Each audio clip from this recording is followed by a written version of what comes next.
Now we are going to see what is credential and lockers and how to use in A2019. Let's begin with the example. Currently I am working on the send email action. For that I have updated the to address, subject as well as the message, from address, email server. Currently I am using the other service provider, Gmail. So I have updated the smtp.gmail.com and port number is 587. If you are using the Outlook, you don't need to mention anything. So I have updated, as well as use secure connection. I have marked as true, and my server require authentication. Yeah, since this is a other service provider, you need to click on true. And here I have not yet updated two fields, username and password. So there are three options: credential, either you can update by credential, or variables, or insecure string. So these both options are same, credential and variable. For this variable, first you need to create the credential, then only you can assign particular credential to the variable. That's how the variable option is working. This insecure string, it's not a protected one. Let me show you that. For that there's two options are there. Either you can type, or else you can assign into any of the variable, then use it.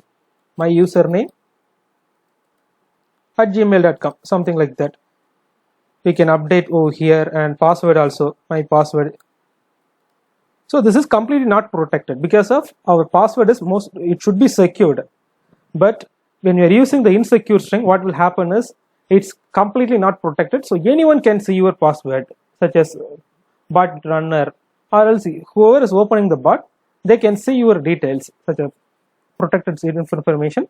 Anyone can see the details, but it should not be like that. So when we are creating the variables, so in the string variables also, anyone can see. Let me create one more variable and I will show you. My user. Okay, I'll update the name as my user, and the default value should be your user email, my user at gmail.com, something like that, your username. And let's click on create, and next variable for password, and my password. Here if you are updating the password, anyone can see your password. It's not good, my password. If I am updating any of the details, this is a dummy password, my password dummy, I can update.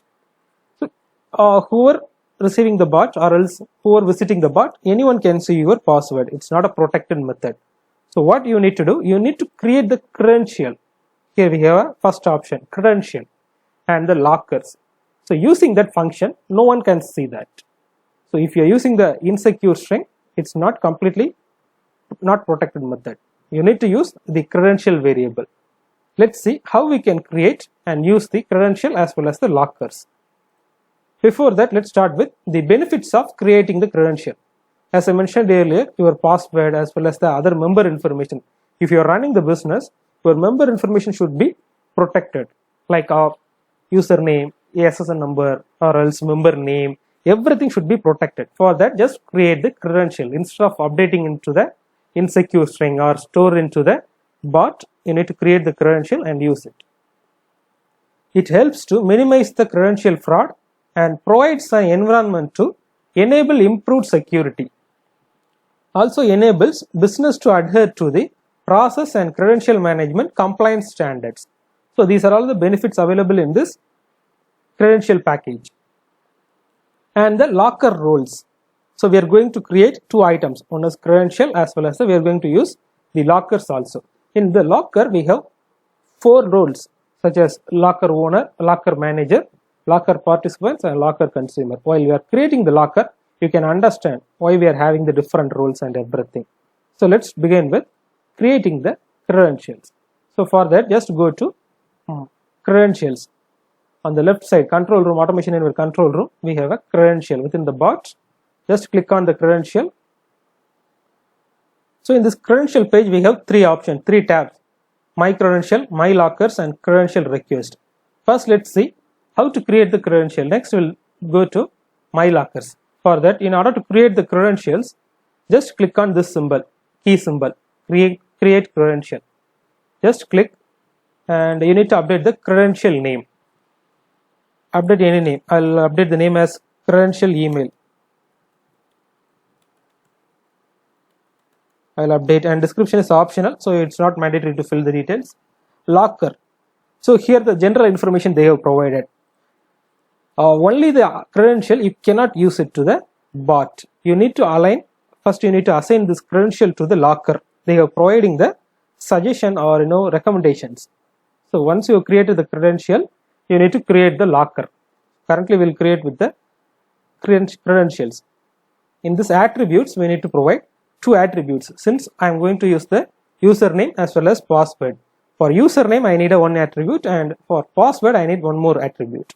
So let's create for username, my username, and description is optional, so just leave as it is. And the input control, so here we have two option buttons, standard and user provided. So what is the standard? When you check this option button, this one is visible. So here you can update any of your email address as well as any values, you can update that. And this user provided, what is this user provided? Which is nothing but the user can update the details. For an example, I am one of the manager, I am handling 10 members team. So I cannot update all the team members password as well as the username and the other secured information. It's a security violation, right? Because I am manager, so I should not update their password to my own. For that, what I need to do, I need to assign this to the particular user, so they can update their password, the other details, like whatever the information is procured, they can update from their end. They have access for that. So that's what we are checking this option button. But in my case, I'm going to update my username as well as my password. So I'll go with standard. And the security, for security, you can mask that. So no one can see that. Right now, I am in the recording mode. You are watching my video. So I'll mask that. It's just a username. Anyhow, I'll mask that. And we have created one of the username. Next, we need to create password. So I'll update my password. And here also the standard, I'll use standard. It should be masked, since it's a password, no one should see your password. Done. We have updated the details. So we have created two attributes, one for my username and another one for my password. So I have created the details. Very simple. We have updated the name, credential name we have updated, and created two attributes. That's it. Next, click on create credential. So our credential is ready. Here you can see this is the credential which we have created right now. And let's move to my locker. So you cannot use only the my credential. You need to create lockers, then only you can use the credential. You need to assign the credential to locker. So first you need to create the credential. Next you need to move to the my lockers. So in my locker, just create a new locker. For that, just click on this option. Here the locker name, you need to mention the locker name. I will update the locker email. Description optional, so I just leave it. And in the credential, so in my case I have created only one credential. So if you have created more credentials, you will see all the list of items. Here you need to check the particular item, whatever the item you want to select for this locker. So currently we are creating a new locker, right? So within this locker, whatever the item you want to be selected. So I have only one thing, so I want to select that. I have moved this to the particular locker, and next click on next. On the left hand side, you can see owners, managers, participants, and consumers. These are all the roles for locker room. So the locker owner, a locker owner can edit, view, and delete a locker, and can add or remove other owners. Then the locker manager has access to all the functions of a locker owner, but does not have the permission to add owners or managers.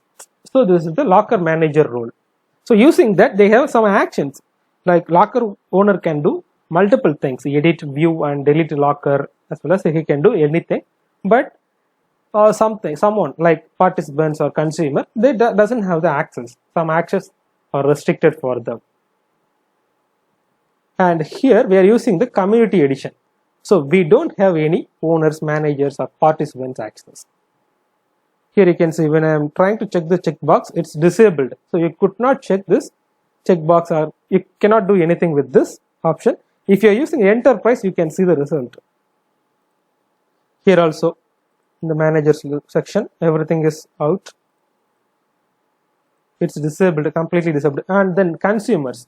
Here you can see all the roles. Currently the role is CE users. Mostly you are receiving the CE user, just check this checkbox and move this to selected. So we are going to assign this to the locker. Already we have assigned the credential to the locker, as well as you need to assign this role to the locker.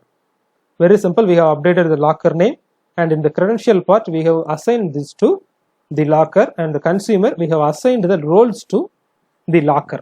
We have done only 3 things. Let's click on create a locker. Here our locker has been created. We are all set. My credential has been created, as well as we have assigned my credential to the lockers. Even we can check, when we click on this hyperlink, you can see the result. The new web page will be open. Here the locker name which we have updated, credential. So we have just now we have created the credential, right? Credential email, we have assigned this to the locker, and in the consumer also we have assigned this to the role, and the general details, last modified on date, modified by, and the object property. So you can see everything. Next, let's go to the my bots, and I'll assign this locker to the variables. Here, in this username, I am going to pass the my username credential, and in this password, I'll use my password credential. That's what I'm going to use. For that, just click on credential. Currently, it's available in the insecure string. Just click on this credential and click on pick. When you click on pick, the drop down, in the drop down, you need to select the particular locker. So if you have more than one locker, you need to select the correct locker. In my case, I am having only one locker, so I will use that locker, because of just now we have created one locker for email, and in the credential also you need to select the credential. Next, attribute. So what is the attribute we are going to use? So in this credential email, we have created 2 attributes, one for my username and the another one is for my password. So first, in the username, I will select username, and next move to password field. In this password field, just click on pick. Same procedure as above. Locker email, credential email. In the attribute list, I will select my password. So we are done. We are done with the actions. Now let's click on save and run the task, so you can see the result. Done. Your bot run has been successful. So let me go to the mailbox and I will show you. Done. In my mailbox, you can see the updated email we have received, which is demo credentials. That is the subject I have provided. Let me show you that. The subject line which we have provided is demo credentials demo, and the message credential demo, and the subject will be that. So that is the email message which we have created. Very simple. So this is how we are securing our informations. It can be anything, the member informations or else the other details. You should secure everything. If you are creating the variable also, let me show you how we can create the variable using the credentials. So for that, just click on this symbol. So at this time, credential variable, and here you need to, in the type, you need to select credential, and next the default value credential. Just click on pick, and you need to select the lockers. The same procedure, locker, credential email, and the attribute. So currently, in the previous section, directly we have assigned this to the credential. Currently we are assigning this to the variable. We are assigning the locker information as well as the credential information to one of the variable. Next we are going to use the variable. That's how the variables are working.